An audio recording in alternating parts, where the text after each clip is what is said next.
Okay, y'all, I'm weighing in. I'm going to go ahead and give my opinion. Think what you want of it, whatever. So after watching the Super Bowl this last weekend and the Patriots won for the fifth time, and Tom Brady was their quarterback for the fifth time, he now has to be ultimately considered the best in NFL football and greatest all-time players. Why? He's got 5 rings. How many other players say they have 5 rings? You know? And the top 5 players of all times, Joe Montana, Jerry Rice, guys like that. My cousin's the one that says Jerry Rice is the best player of all time. I'm like, why? He's a receiver. Wide receivers only probably get the ball maybe 5 to 10 times a game. But when you're a quarterback, you get that ball 60, 70 times. You're touching it. You're involved on every play.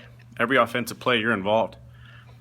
So if you're the quarterback, the leader of the team, and your team wins 5 Super Bowls and your team is dominant, then you have to be considered one of the greatest. Now, I understand that he has a fantastic organization around him, great coaching, great owner, great management, everything like that, and that translates into championships automatically. But you got to consider Michael Jordan. If Michael Jordan didn't have Phil Jackson and the players surrounding him, he wouldn't have the rings that he had.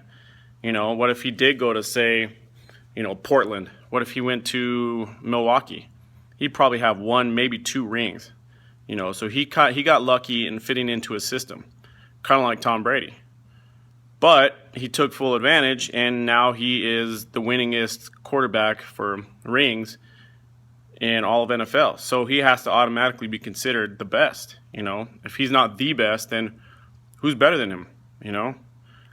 Joe Montana, Terry Bradshaw, Dan Marino. Dan Marino never won 1 ring. So, in my opinion, Tom Brady's the best football player to ever play the game. He's got the accolades to prove it and the rings to back it up. There you go.